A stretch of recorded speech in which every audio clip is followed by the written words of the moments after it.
ఈ సంవత్సరం ఎప్పుడులాగానే సిద్ధాంతి విఠల శర్మ గారిని ఎలాంటి వినాయకుడు చేస్తే బాగుంటుందని అడగడం జరిగింది. అలాగే ఆయన పంచాంగం చూసి ఈ సంవత్సరం సప్తముగా మహాశక్తి గణపతిని చేయండి అన్నారు.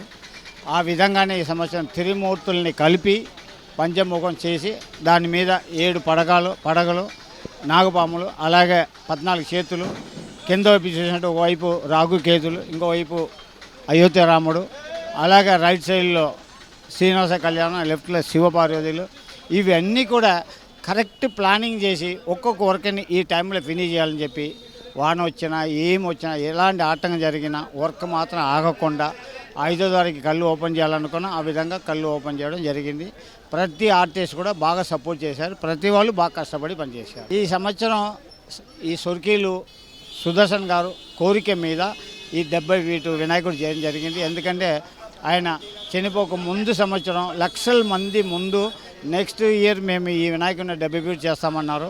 ఆయన వాగ్దానం కంప్లీట్ చేయడానికి ఈ 2 సారి చిన్న వినాయకుడిని చేసి ఈ సంవత్సరం ఒక్కటేసారి పెద్ద వినాయకుడిని చేయడం జరిగింది.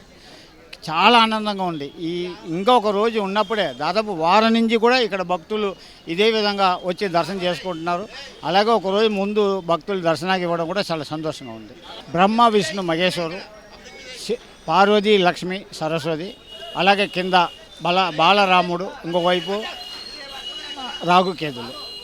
యాక్చువల్లీ మా సిద్ధాంతి గారు చెప్పడం ఒకవైపు రాగు ఒక్కొక్క వైపు కేదు పెట్టమన్నారు. ఇక్కడ కమిటీ వాళ్ళు మెయిన్గా సింగరి రాజ్ కుమార్ గారు, సార్ మనం ఇంత చేస్తున్నాము, అయోధ్య వెళ్ళి చూడని వాళ్ళు చాలామంది ఉన్నారు, బాలరాముడిని మీరు ప్లాన్ చేయండి అని చెప్పారు. ఆ విధంగా ఒక్కోవైపు ఈ రాగుకేతుల్ని సెట్ చేసి ఇంకొక వైపు బాలరాముని పెట్టడం జరిగింది.